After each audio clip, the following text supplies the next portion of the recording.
Donc, avant qu'Helga nous apporte sa dernière intervention, je voulais dire une chose qui est une sorte de réflexion sur cette dernière séance. L'oligarchie, pour paralyser et tenir les êtres humains, promeut l'idée suivant laquelle l'homme est par nature prédateur, mauvais, et qu'il est opposé par son existence même à la nature. Ça, c'est la première chose. La deuxième, c'est l'idée que le temps est une réalité que nos sens perçoivent et qu'éventuellement, on peut arrêter le temps à un certain moment. Et que la biodiversité, c'est comme ça et c'est pour toujours. Et que si une espèce nouvelle vient, on lui demande ses passeports et on peut l'expulser, et toutes les espèces anciennes doivent être maintenues. Et enfin, la troisième chose, c'est que les ressources humaines sont limitées. Alors, je voulais dire par rapport à ça, simplement une chose. Repenser au cycle de précession de l'axe de la Terre dans son mouvement galactique, c'est-à-dire les cycles de 100 000 ans. Si vous allez au musée des Hésies, je vous conseille vivement de le visiter. Si vous allez au musée de Totavel, je vous conseille aussi de le visiter.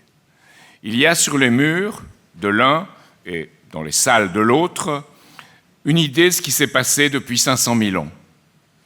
Dans ces régions d'Europe, il y a eu des rhinocéros laineux et des mammouths à certains moments, et de la glace et de la neige presque partout. Et à d'autres, un climat tropical intense avec des tigres à dents de sabre et des crocodiles géants. Donc, il y a quelque chose qui se passe dans la nature, les choses changent. Et ces cycles de 100 000 ans sont des changements extrêmement importants. Donc, prétendre arrêter le temps, prétendre vouloir préserver les choses à un moment tel qu'elles sont, c'est absolument une idée infantile. Et cette idée infantile, et si vous avez une idée infantile, vous êtes manipulable et les oligarchies peuvent vous tenir. Donc, penser, ce qu'a dit Odile Maujon tout à l'heure, penser est essentiel, et penser par rapport à ce que l'être humain peut apporter et peut être par rapport à ses semblables et par rapport à l'environnement où il vit, pas seulement la Terre, le système solaire et la galaxie. C'est ce qu'on a dit tout à l'heure. Alors, évidemment, si vous examinez, en particulier, mais pas seulement, le judaïsme et le christianisme, prétendre à un moment arrêter le temps est conçu comme le péché majeur, l'acte contre l'esprit. Et si vous regardez encore la science moderne, Einstein en particulier, l'espace et le temps ne sont pas des données absolues, ce sont des relatifs. Et l'espace-temps est un domaine relatif. Donc, par rapport à cela, vous devez penser à l'idée d'Héraclite, qui déjà, le premier, à mon sens, à ma connaissance, si les Védas en Inde l'ont dit aussi, il dit qu'il n'est de permanent que le changement. Et en effet, c'est cet accord entre l'être humain, capable de penser, de changer, de transformer, d'améliorer son univers, ce qui le rend complètement différent de l'animal. Mais c'est une tâche positive, ce n'est pas seulement une tâche négative. Et cette possibilité donc de changer, de transformer l'univers est ce qui nous donne un avenir. Et l'oligarchie, par conséquent, promeut cette idée du pessimisme culturel d'un homme qui nécessairement a des effets négatifs sur la nature, donc on sépare l'homme de la nature, on sous-estime complètement, les écologistes sous-estiment complètement la puissance de la nature, d'ailleurs, et cette séparation conduit à la justification de la dépopulation, puisqu'il y a des ressources limitées, puisqu'on peut s'arrêter à un certain moment, puisqu'il faut admettre que ceux qui sont en haut et qui contrôlent ont les moyens de le faire. Par conséquent, évidemment, il faut quelque part se soumettre, il faut quelque part admettre qu'on veut rester toujours comme on est.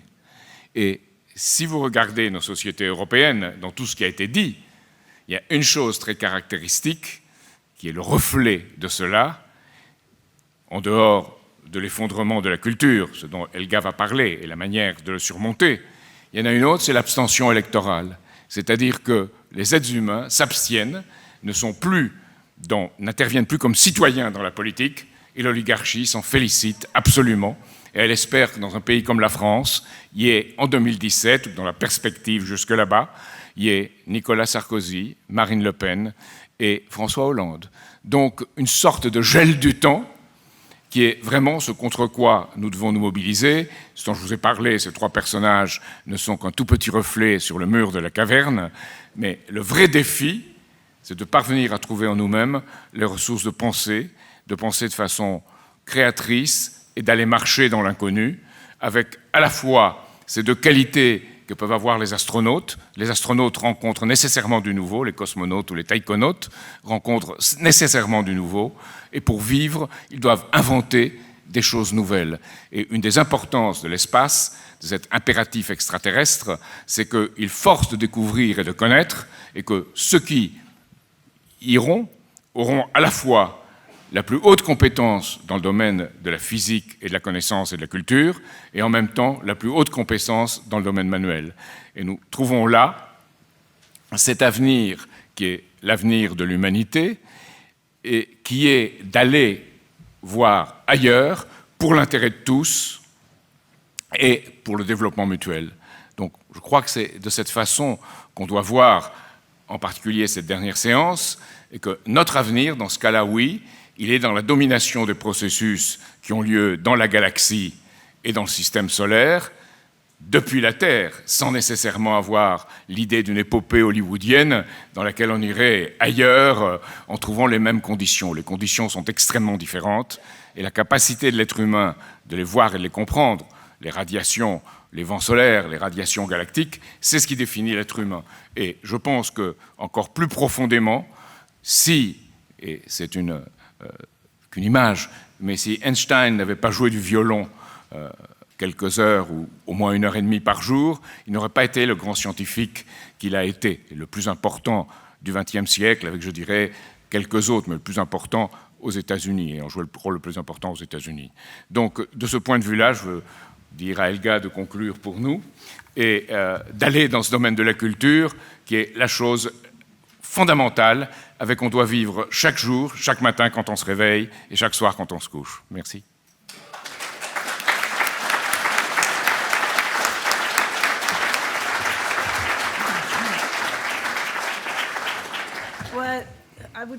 Bien, je voudrais aller sur la question de la culture, mais je dois aller d'abord parler de la contre-culture. Et en faisant des commentaires sur le dernier panel que nous avons vu, j'étais choqué, qui montre qu'on est dans une guerre, en fait, une guerre de civilisation. Et ça a révélé quelque part donc qu'aujourd'hui, le 18 juin, dans quelques jours, il y aura des événements sur le changement climatique, et qui seront présents de cette conférence. Ce sera le cardinal Tucson, ce sera John of Pergamon, un représentant de l'Église orthodoxe de Grèce, et sera une vieille connaissance que j'ai mentionnée hier, Schnellhuber. C'est incroyable. Et Ben Denniston a mentionné dans sa remarque précédemment, c'est que c'est fou dans cette idéologie. Le démon prend le pouvoir dans l'Église catholique. On peut même dire que ça a déjà commencé. Ils font en compétition avec les protestants du 7e siècle. C'est une déclaration de guerre.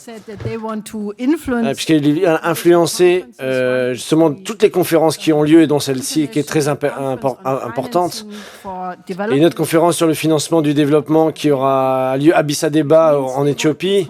Et ils ont dit qu'ils veulent influencer cette conférence pour le développement pour simplement des énergies renouvelables.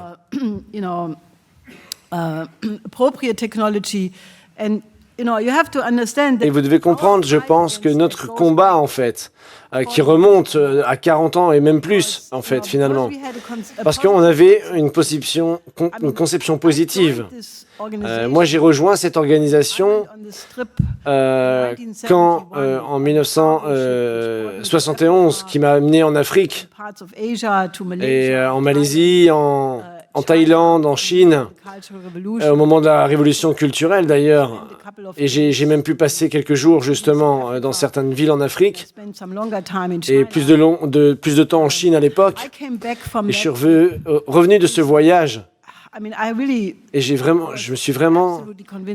convaincu complètement que le monde ne pouvait pas être comme ça. Il ne pouvait pas rester comme ça.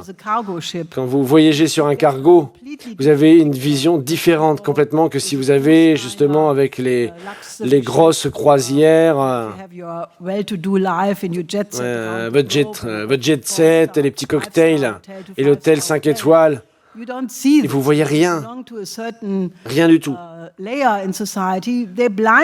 Donc, ils s'aveuglent en fait sur les conditions réelles dans lesquelles vit l'humanité aujourd'hui, alors qu'avec le cargo, vous pouvez voir le monde tel qu'il est.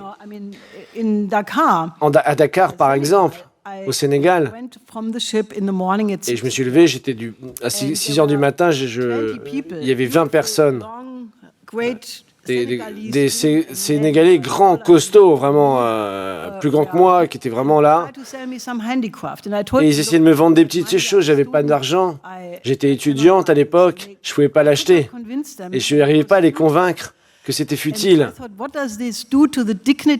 Qu'est-ce que ça dit de la dignité humaine si des personnes adultes, ils doivent courir après moi, une pauvre étudiante? Et je pouvais rien faire, je pouvais pas m'en débarrasser. Et en Thaïlande, pareil. En port en Thaïlande, il y a des parents amènent leurs enfants de 10 ans pour les prostituer sur le port, pour les marins. Les parents les amènent sur le port pour les faire prostituer pour les marins. Donc je pourrais continuer ainsi de suite. Donc voilà ce qui se passe. Et les gens sont poussés au désespoir. La pauvreté, c'est la plus grande violation des droits humains, en fait.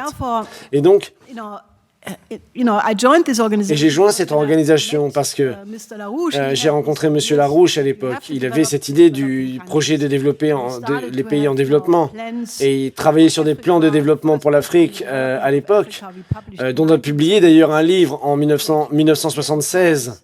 Et on a même eu une présentation de ce plan pour l'Afrique en France. On est venu faire une présentation en France à l'époque. Et c'est clair, et ça l'était déjà à l'époque, c'est qu'ils avaient besoin de ports, ils avaient besoin de ponts, ils avaient besoin de routes, ils avaient besoin de chemins de fer, d'infrastructures, parce que sans les infrastructures, ils n'auront pas le potentiel de développer leur agriculture.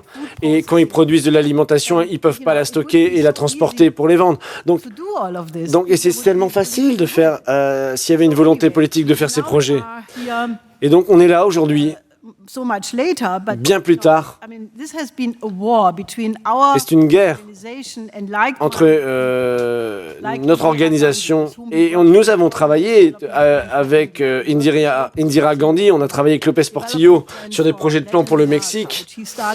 Et lui, là, a commencé à les mettre en place au début des années 80 et ça aurait marché si l'Argentine et le Brésil avaient coopéré. Et en 1994, je suis dans une conférence à Bucarest des Nations Unies et je suis allé là-bas avec un projet de développement qui était essentiellement basé sur l'idée qu'on devait avoir des grands projets de technologie, de transfert de technologie des pays industrialisés vers les secteurs en développement et que ce sera très facile de supprimer le sous-développement. Et ce qui s'est passé, vous avez John Rockefeller, troisième du nom, qui a présenté son plan. Et son plan était le suivant. Oui, on peut utiliser le développement soutenu, le développement durable, technologies appropriées à ces pays. Et donc, ils n'ont pas besoin de chemin de fer, ils ont besoin de petites charrettes dans leur petit village. C'est approprié, on appelle ça le développement approprié. Et l'environnementalisme, ou ce qu'on appelle en France l'écologisme, était relativement nouveau. Et il y avait tous les groupes de gauche, en fait, à cette conférence des Nations Unies. Ils ont dit « Oh, l'explosion démographique ».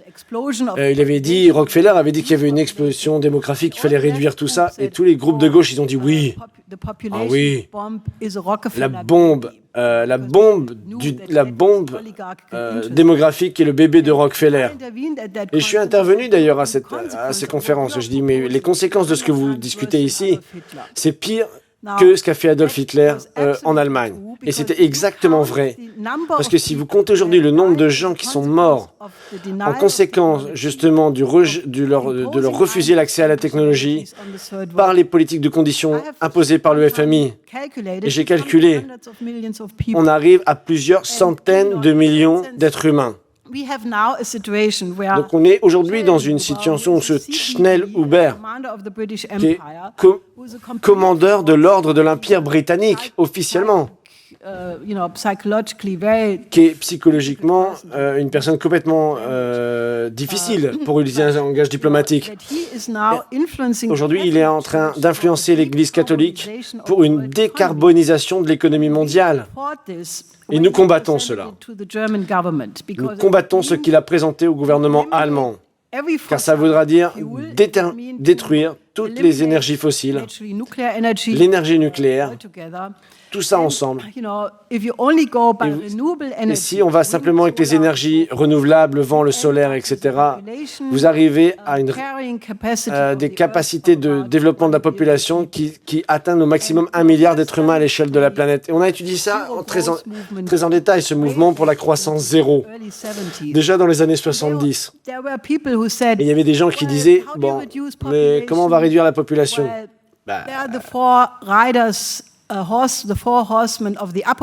Il y aura les 4 chevaux de l'Apocalypse, la guerre, la famine, les épidémies et la mort. Et vous laissez ces chevaux de l'Apocalypse chevaucher tranquillement et la population se régulera d'elle-même. Et c'est ça qui sera imposé au sommet climatique de Paris.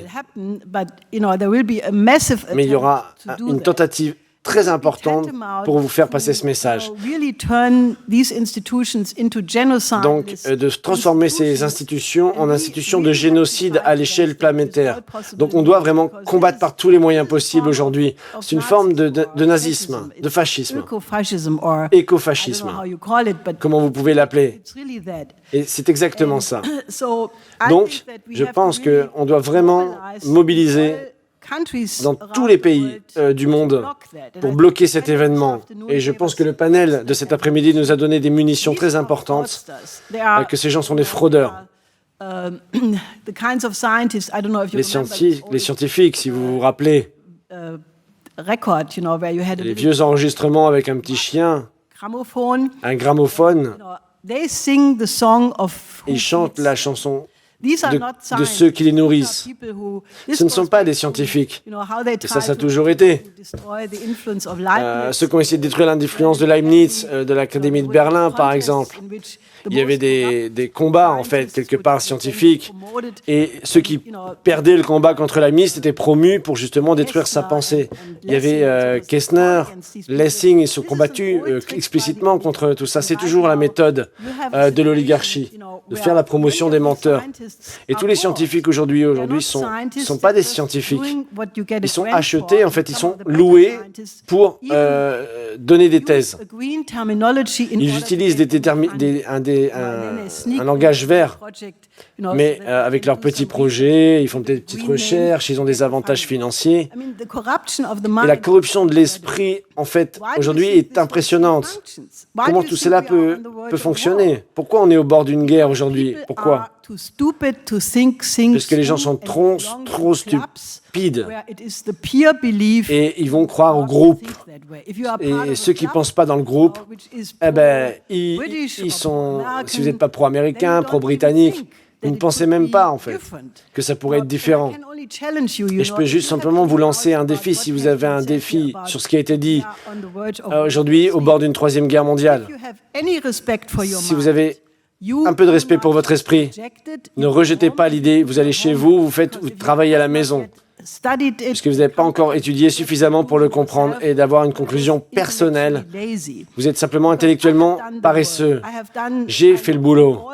J'ai regardé tous les documents militaires experts aux États-Unis, en Grande-Bretagne, en Allemagne, en France, en Italie, en Russie, en Chine. Et il n'y a aucune question, aucun doute si on regarde l'évolution des doctrines militaires actuelles, les déploiements étrangers, la doctrine de première frappe.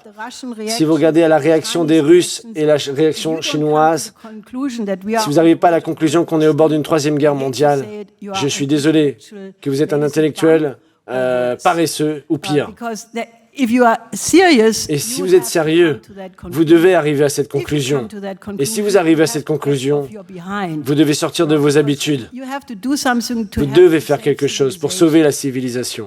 Et je pense que la corruption de l'esprit est vraiment vient surtout du fait, finalement, ce qui n'est pas l'idée de promouvoir la cause d'un tel ou d'un tel. Je pense que nous sommes la seule organisation aujourd'hui qui prend le futur en considération pour les milliers d'années qui arrivent, et même des milliards d'années, parce que je veux que l'humanité soit une espèce immortelle. J'ai des bons contacts, ce sont des physiciens, et ils m'ont dit l'espèce humaine peut va disparaître une minute après minuit. Et moi, je ne l'accepte pas. Parce que pour moi, quand les voyageurs, vous savez, avaient quitté la Terre, ils avaient des enregistrements du vaisseau spatial, de composition en fait, du chef d'orchestre Furtwängler qui jouait la 9e symphonie de Beethoven. Et quand Furtwängler a joué la 9e symphonie, traverse aujourd'hui notre système solaire. Et c'est vraiment une idée très intrigante. Et parce que s'il y a des gens intelligents quelque part, on ne sait pas. Parce que l'univers est énorme. On connaît vraiment une infime partie. Et peut-être qu'un jour, quelqu'un aura cet enregistrement de Furtwängler qui dirige la 9e symphonie de Beethoven. Et cette idée que tout ça aurait été fait pour rien, que tous les combats de l'humanité, les Indiens se libérant de l'impérialisme britannique, Mahatma Gandhi, les autres combats, la libération de la Chine, de la guerre d'opium, tous les gens courageux, la résistance allemande qui a combattu Hitler et qui s'est fait détruire, toute cette belle activité humaine qui a amené au point où nous sommes aujourd'hui aurait été pour rien. Je pense que c'est inacceptable, une idée inacceptable. Et dans le même esprit que Schiller écrit dans son histoire universelle et pourquoi l'étudie-t-on, je pense que avoir de la gratitude en fait pour la richesse de ce que nous ont donné les générations précédentes et organiser notre vie pour donner quelque chose de plus riche encore aux futures générations. Et je pense que c'est exactement ça que je voudrais mettre de l'avant dans votre cœur et dans votre esprit. Ne pensez pas de manière étroite. C'est l'étroite, de penser trop étroit. On l'a dit très fort, cette idée qu'on doit sortir de la pensée géopolitique parce que la géopolitique a mené à 2 guerres mondiales au XXe siècle. Et à cause de l'existence aujourd'hui des armes thermonucléaires, si on n'éteint pas cette fois-ci cette pensée géopolitique, le danger, on sera une extinction pour l'humanité.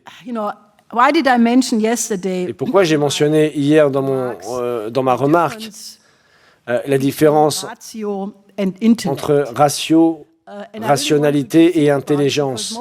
Et je voulais que vous réfléchissiez à nouveau à ça, parce que oui, les gens disent oui, bien sûr, mon sens commun, mon bon sens fait que je sais tout, bien sûr. Je suis très éduqué, j'ai étudié, j'ai des titres même, des diplômes. Mais les gens ne sont pas autoconscients de ce qui s'appelle, s'ils pensent au niveau de la rationalité, en termes de contradiction. Mon intérêt est contre cet intérêt, et cet intérêt à lui contre celui de l'autre. Et la différence au niveau de la raison comme Nicolas de Cus, ce que Nicolas de Cus appelle au niveau de l'intellect, alors c'est la coincidentia oppositorum, c'est-à-dire la coïncidence des opposés, de regarder au niveau où les contradictions n'existent plus. Et dans la philosophie de la tradition platonicienne humaniste, c'est cette idée que l'un est un ordre plus grand, un pouvoir plus grand que le plusieurs, que la diversité. Et penser de cette manière, et aussi longtemps que nous restons justement dans la contradiction, on ne peut pas régler les problèmes. C'était vraiment le grand achèvement de la paix de Westphalie, justement. Ils ont reconnu, en fait, que la guerre de 100 ans, de guerre religieuse de 100 ans en Europe, que si vous voulez continuer à faire la guerre, il n'y aurait plus personne, en fait. Parce qu'il y avait 2 tiers de la population qui avaient déjà été tués. Donc ils sont arrivés à la conclusion qu'un autre principe supérieur devait être trouvé, cette idée de l'intérêt, de l'avantage d'autrui, et qu'un ordre de paix plus grand sur l'avantage de l'autre, l'avantage d'autrui.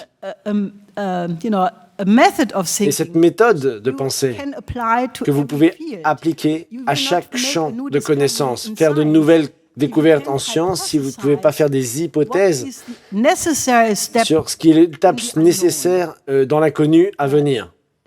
Et les scientifiques, les découvertes scientifiques, quelqu'un qui ont « Ah, j'ai une idée brillante », non. C'est l'accumulation de connaissances, ce qu'on appelle en allemand les Geistesmassen, donc les masses pensées, en fait, de comment elles interagissent dans le monde des idées pour faire une nouvelle étape dans la découverte des processus. Par exemple, la fusion thermonucléaire contrôlée est l'une des nécessités fondamentales pour aller à des niveaux de fluide densité énergétique plus grands, ce qui est important pour la continuité de l'espèce humaine. Et vous ne pouvez pas faire des grandes compositions dans la musique classique si vous jetez à la poubelle toutes les lois de la composition, avec cette musique atonale que nous voyons avec 12 tons. Et vous avez à la fin quelque chose qui est complètement dégueulasse. Donc, on doit regarder par exemple les derniers quatuors à cordes de Beethoven, cette belle symphonie de Brahms, de Schubert, et les belles chansons de Schubert, les leaders de Schubert. C'est au moment de la culture classique.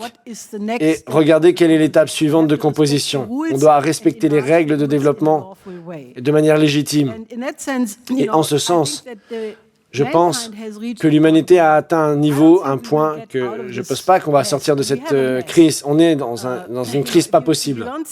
Si vous ne pensez pas ça, si notre civilisation est à un point de rupture, réveillez-vous.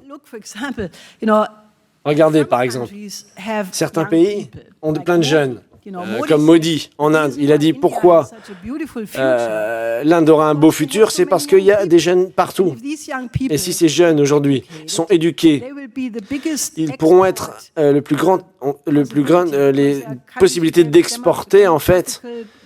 Justement dans le monde, comme les crises démographiques qu'on y a en Italie, en Allemagne, on va disparaître nous. Donc on va disparaître si on n'a pas les Indiens dans le futur, parce que les gens ne procréent plus. Il y a des mariages sous toutes les formes, mais le problème c'est qu'il n'y a pas de procréation. Donc on va arrêter de se développer. Et donc on va demander aux Indiens de venir nous aider à survivre. Ce que je veux dire, ce qu'a dit Modi, c'est très important. On va éduquer ces jeunes. Ils sont le potentiel du futur de notre pays. C'est comme ça qu'on doit penser. Et dans un certain sens, la crise de civilisation, c'est pas simplement qu'on est au bord d'une 3e guerre mondiale, qu'on a une crise des migrants, qui brise le cœur de regarder à ces photos dans la mer Méditerranée. C'est la déclaration de banqueroute totale de l'Europe. C'est la pire chose, le pire du pire en termes de comportement. Et au lieu de développer l'Afrique, ils les tuent sur leurs bateaux. Qu'est-ce que c'est que ça? Quelle est l'image que rejette cette Europe? Ce n'est pas simplement ça. 2 milliards d'êtres humains chaque jour ont faim. Et 1 milliard en train de mourir de faim et un autre milliard n'a pas assez à manger. Et ce n'est pas nécessaire. Ce n'est pas simplement. Les drogues. Combien de gens aujourd'hui prennent des drogues en Russie? Simplement, par exemple, chaque année, 40 000 personnes meurent d'overdose de drogue. Et la Russie a dit, OK, c'est un problème de sécurité nationale aujourd'hui, c'est une crise fondamentale.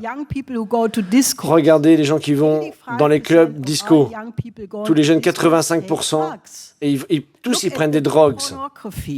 La pornographie est partout. Il n'y a plus de limites. Il n'y a plus rien de limite que vous ne pouvez plus voir à la télévision. À chaque fois que je regarde la télé par hasard, ce qui arrive de temps en temps, je suis choqué. Je ne vais pas aller dans les détails gore de ce que j'ai vu. Et à chaque fois, je me dis, mais là, ça y est, ça a point de non-retour, de perversité, de pornographie, de violence. Et ils ont quelque chose de nouveau encore. Et si vous regardez la culture des jeunes aujourd'hui, c'est 10 ans, 8, 9, 10 ans. Ils savent tout à propos du sexe, l'homosexualité, les pratiques sexuelles, la violence, il n'y a rien. Ils voient les snuff movies. C'est ça. Avec le scandale de la pédophilie de la Grande-Bretagne. Ça, c'est l'élite. La grande élite de l'Empire britannique, Sir Britain. Et malheureusement, j'ai eu à le rencontrer en 1996 à Pékin. Et il était un des... Il a dit, la route de la soie, ça n'arrivera jamais, ce sera la déstabilisation, tout ça, avec l'Asie centrale, ça n'arrivera jamais. C'était clair pour lui que les Grandes-Bretagne ne voulaient pas ce projet de nouvelle route de la soie.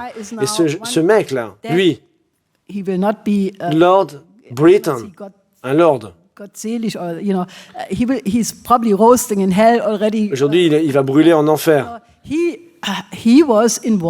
Il est impliqué dans les élites, les plus grandes élites britanniques qui violent des enfants en groupe dans des appartements. C'est des dizaines et des dizaines de membres de l'élite britannique. Ils sont complètement dégénérés. Et si vous regardez tout ça du point de vue supérieur par rapport à la culture aux États-Unis et en Europe, aux États-Unis, vous n'allez pas faire du shopping. Parce que si vous allez justement vous faire shooter par quelqu'un, des fois ça peut arriver. Dans les grandes villes américaines, il y a un taux de mort, de la violence policière, les tirs, les criminels. C'est très dangereux. À Baltimore, pourquoi vous avez ces émeutes? Parce que la police aux États-Unis a été militarisée. Ils ont des armes lourdes maintenant, qui sont des armes militaires qu'ils peuvent utiliser contre la population. Et s'il y a un effondrement du système bancaire là-bas, les États-Unis, ils vont exploser en guerre civile, parce que vous avez ces armes partout, vous avez une violence dans la culture, et c'est énorme. Vous avez un contre-mouvement, justement, avec qui essaie de se réunir, justement, pour dire on doit vraiment agir pour empêcher que ça n'arrive pas aujourd'hui. Je pourrais parler encore longtemps, mais si vous n'êtes pas aveugle sur ce qui est autour de vous, vous voyez qu'on n'est pas simplement dans un danger de guerre, dans un effondrement de la civilisation, mais qu'on a une crise civilisationnelle, comme le système de caste en Inde. Et il y a des gens qui pensent qu'il y a des castes inférieures et des gens sont des espèces inférieures. Et je le vois dans leur comportement. J'ai des bonnes connaissances. Quelqu'un qui nous a porté dans les hôtels, quelqu'un qui portait le bagage, on lui a fait un geste de la main, on disait oh. Et tant que ça ne sera pas réglé, l'Inde pourra s'améliorer. Et la reine d'Angleterre, nous avons accusé la reine d'Angleterre, oui, de faire partie du trafic de drogue. Et c'est vrai, c'est prouvé aujourd'hui. Si vous regardez justement l'opération de financement du terrorisme et la question des 28 pages dont on a parlé récemment avec Walter Jones, vous avez vu Walter Jones, la vérité doit venir, la vérité va sortir sur toutes ces questions. Je voudrais simplement rendre clair, c'est une crise civilisationnelle qui prend en compte tout. Et dans l'histoire humaine, un point où soit on fait un changement qualitatif vers un nouveau paradigme. Et ce nouveau paradigme, il y a des exemples dans l'histoire que vous pouvez d'ailleurs étudier. Vous avez une crise civilisationnelle et un effondrement en Italie de civilisation et dans toute l'Europe finalement à l'époque au XIVe siècle avec la peste noire. Il y avait les flagellants qui se fouettaient dans les rues. Vous avez un effondrement complet de la société, complet du système financier. Si vous regardez les tableaux de Bosch et de Bruegel, avec les têtes de fous, avec un œil qui va vers le haut et un œil qui va vers le bas. Et Bruegel, Bosch et Bruegel, les deux peintres. Vraiment, il y a un peu, c'est pas Bush, c'est Bosch. Et vous regardez leurs tableaux et vous voyez vraiment l'effondrement complet de la société, d'un âge des ténèbres qu'a vécu l'Europe. Et puis après, vous regardez également comment on est arrivé à l'âge d'or de la Renaissance italienne.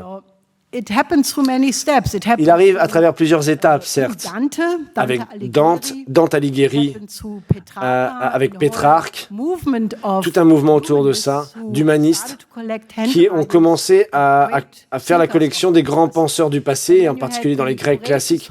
Et ensuite, le courageux combat de Jeanne d'Arc, qui, avec Louis XI, ont transformé justement la France. Le niveau de vie de la population à l'époque a doublé en 20 ans durant le règne de Louis XI. Et spécifiquement le combat de Nicolas de Cuse et les gens qu'il a influencés. Et il était conscient. Il disait il faut une façon de penser nouvelle. Et il a attaqué les scolastiques, les aristotéliciens, qui avaient dominé toute la pensée et les universités de l'Europe jusqu'à cette époque. Et il a développé justement une nouvelle méthode de pensée, qui était basée sur justement la base de l'État-nation moderne, sur la base de la science moderne également. Et Kepler n'aurait pas fait ce qu'il a fait sans avoir lu les œuvres de Nicolas de Cuse. Le divin de Cuse, comme il disait, Vernadsky, parle également des grandes étapes de Cusa. Et malheureusement, Vernadsky est beaucoup plus connu en Russie qu'en Europe. Et ça, c'est quelque chose qui a un grand capital pour la Russie qu'elle peut utiliser.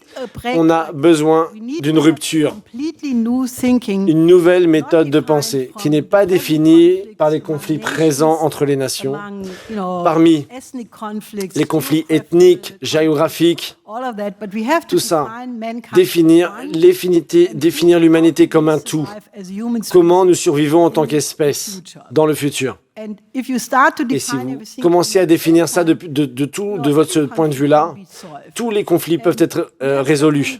On l'a dit à plusieurs reprises, on n'a pas besoin d'un nouveau système monétaire et financier international qu'on a présenté, nous, régulièrement, avec le pont terrestre eurasiatique, avec des bonnes approximations de à quoi ça pourrait ressembler. Mais ce dont on a besoin d'une vraie renaissance culturelle, cette culture dégénérée, doit disparaître. Et je pense que Confucius et Lessing étaient totalement vrais quand ils disaient que quand vous décidez de devenir bon, et vous pouvez commencer à aimer. C'est une question morale. Est-ce que vous pouvez le faire? Commencer à décider d'être bon et briser avec cette culture dégénérée. Et si chaque pays développe sa propre culture, car avec l'Allemagne, évidemment, qui va faire revivre la période classique de la musique de Bach, Mozart, Haydn, Schubert, Schumann, Beethoven, Brahms, et même quelques chansons de Hugo Wolf. Et je me bats avec mon mari pour qu'il soit d'accord. Schiller et les grands poètes de cette époque en France. Il faut faire revivre l'école polytechnique. Vous devez redevenir un moteur de découverte scientifique dans la société, dans la tradition de la pensée gaulliste, d'avoir une mission. L'Italie, regardez l'Italie, des artistes, des scientifiques, Verdi, Dante, Leonardo da Vinci. L'Inde, c'est un pays qui a 5000 ans d'histoire, qui doit faire revivre le meilleur, les écrits des Védas, les grandes périodes de drame. Indian Renaissance,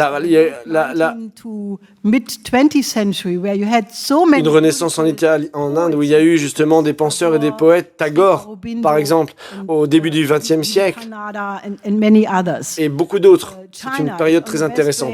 La Chine, évidemment, avec Confucius. Les États-Unis également. Les États-Unis sont en train de se battre aujourd'hui pour faire revivre la meilleure partie de sa propre histoire. Parce que les États-Unis, c'est pas monolithique, c'est pas un monstre monolithique, une superpuissance dont on devrait être les esclaves, parce qu'ils sont les plus puissants. Non, les États-Unis ont deux traditions fondamentalement. On a eu une conférence à New York la semaine dernière.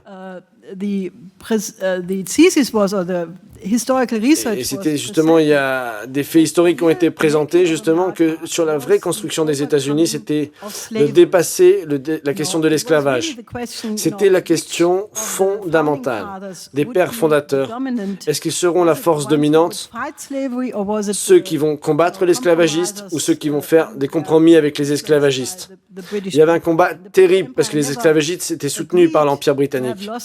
Ils n'étaient pas du tout contents de perdre leur plus grande colonie à l'époque, il faut vous en rappeler, de leur point de vue. Donc ils ont essayé de corrompre en fait, de lancer les guerres, 1812, où les Britanniques se sont alliés aux Confédérés. Ceux qui possédaient les plantations sont associés aussi. Ils ont vu malheureusement qu'ils ne pourraient pas reconquérir l'Amérique par la force militaire. Donc et Lord Milner et d'autres penseurs de cette époque-là, on doit essayer de convaincre l'establishment américain de diriger le monde en tant que leader sur les règles de britanniques. Et c'est le problème de Bush et d'Obama, parce que c'est exactement leur philosophie aujourd'hui. Mais il y a une autre Amérique, l'Amérique de Benjamin Franklin, l'Amérique d'Alexander Hamilton, de John Quincy Adams, de Lincoln, de McKinley, de Kennedy, de Roosevelt. Et nous, aujourd'hui, on est très avancé pour, aux États-Unis, faire revivre.